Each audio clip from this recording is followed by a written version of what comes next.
Baik, selamat sore Ibu-Ibu.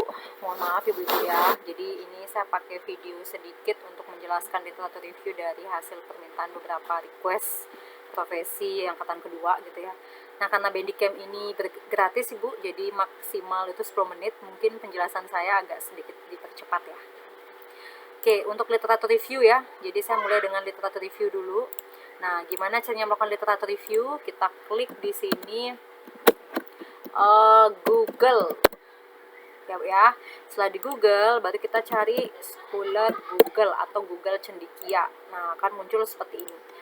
Mungkin misalnya masalah yang Ibu mau angkat adalah terkait dengan psikologis kehamilan pada masa COVID gitu ya. Jadi Ibu bisa ketik kata kunci kehamilan masa COVID gitu ya. Nah, misalnya Ibu temanya adalah terkait dengan psikososial, kecemasan dan lain sebagainya itu. Di sini banyak sekali Bu. Jadi nanti silakan dipilih artikel mana yang studi kiranya sama dengan masalah yang Ibu angkat supaya tidak terlalu jauh posisinya. Masalahnya kecemasan yang diambil nanti tentang hal lainnya. Nah, itu nanti supaya lebih nyambung itu ibu-ibu yang sendiri paham ya tentang hal itu. Nah, misalnya ini saya sudah download ya dengan judul analisis masalah psikologis, karena masalah yang saya angkat adalah terkait dengan psikologis ibu hamil di masa COVID begitu ya. Hasil yang sudah saya download adalah terkait dengan ini, analisis masalah psikologis pada ibu hamil selama masa pandemi COVID-19 gitu ya. Nah, ini merupakan artikel literatur review Ibu. Jadi literatur review itu artinya adalah si peneliti ini membaca berbagai jenis artikel jurnal dari berbagai domain ya, seperti dijelaskan di metodenya bahwa the database used in the search where Channel, PubMed, Science Direct, Medline, nah dari berbagai jenis database yang dia ambil. Jadi artikel ini memuat kurang lebih artikel dari tahun 2019 dari 19 sampai 2020 itu sebanyak 6 sampai 77 artikel begitu ya. Nah, 6 sampai 77 artikel ini terkait dengan masalah yang diangkat gitu.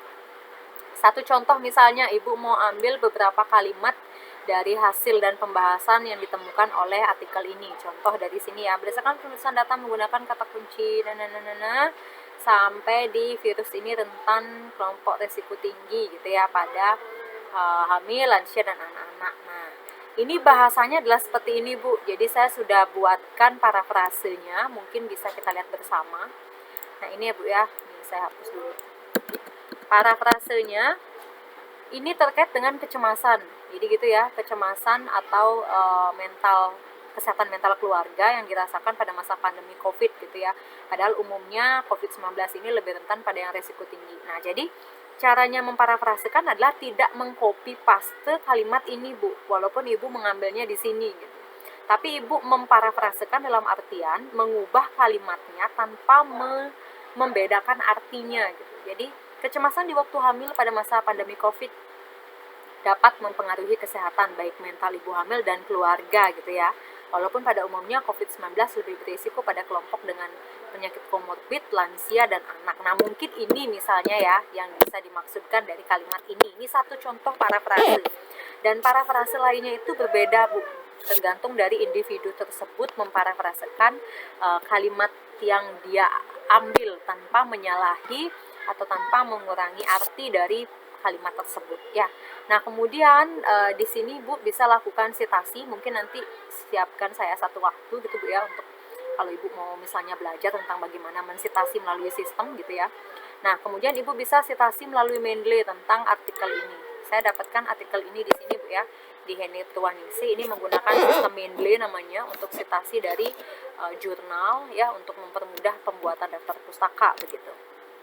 Oke, kemudian sesudah itu akan muncul seperti ini Bu. Nah, ketika Ibu sudah melakukan banyak parafrase, kemudian Ibu mau mengetikkan daftar pustaka dari semua parafrase yang Ibu ambil, Ibu tidak perlu lagi melakukan penulisan daftar pustaka secara manual. Ibu tinggal melakukan insert bibliografi.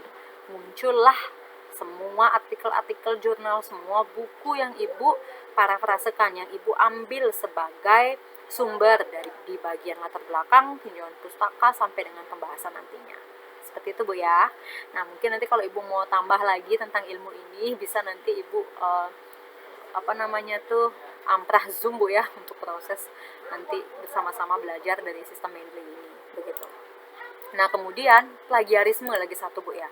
Nah, untuk sistem plagiarisme biasanya ada dua, bisa plagiarisme secara kita membaca dengan pembimbing begitu ya, dan bisa menggunakan sistem. Nah, kalau menggunakan sistem ini biasanya sadis Bu.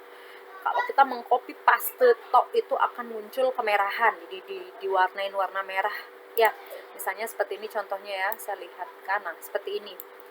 Jadi apa ya, cukup sadis. Pelayanan kesehatan menjadi salah satu. Nah, ini udah dibilang sama Bu, padahal sebenarnya ini juga kalimat yang menurut saya nggak terlalu lumrah ya digunakan, tapi menurut sistem ini sangat-sangat mirip gitu ya. Nah, hasilnya yang seperti ini itu secara gamblang seperti ini Bu. Ini tadi dibilangnya nomor 8 ya. Jadi kalau kita lihat di nomor 8 itu di mana mereka mensitasi yakni. Jadi disubmit lewat Udayana University sebanyak 1%. Kemiripannya hampir 1% yang sudah dilakukan copy paste oleh mahasiswa yang bersangkutan disubmit Udayana University. Nah, seperti itu Bu jenisnya ya. Nah, ini sistem Bu yang menggunakan. Kalau kita misalnya supaya aman dari plagiarisme ini, saran saya adalah melakukan parafrase seperti yang di sini. Ini salah satu contoh deh Bu, salah satu contoh kecil gitu ya. Dan saya rasa untuk parafrase bahasa Indonesia ibu-ibu sudah pada canggih semua ya. Jadi sudah paham dengan bagaimana proses pembahasaan Indonesia yang tidak akan menyalahi maksud gitu ya, tidak akan menyalahi maksud dari yang dimaksudkan oleh artikel yang dulu. Kemudian kita mau citasi supaya tanpa menyalahi artinya. Jadi kita sudah paham betul ya seperti apa begitu caranya. Ya mungkin itu Ibu yang bisa saya share videonya gitu ya. Untuk lebih lanjutnya lagi, kalau mau lebih jelas lagi, saran saya jangan di video Bu, karena Bandicam ini minimalnya 10 menit, maksimalnya 10 menit Bu. Kalau mau lebih dalam lagi tentang parafrase, citasi dan lain sebagainya, silakan bisa request dengan Bu Ayu Purnami untuk bisa nanti saya masuk di sela-sela waktunya Ibu untuk apa namanya, untuk panitra ya, untuk stase sekarang di sore hari mungkin ya, saat ibu-ibu santai, silakan bisa pergunakan laptop sehingga ibu-ibu semua juga sudah bisa melakukan citasi dengan Mendeley dan bisa melakukan parafrase yang baik seperti itu. Mungkin itu saja Ibu penjelasan yang bisa saya lakukan. Terima kasih, selamat sore.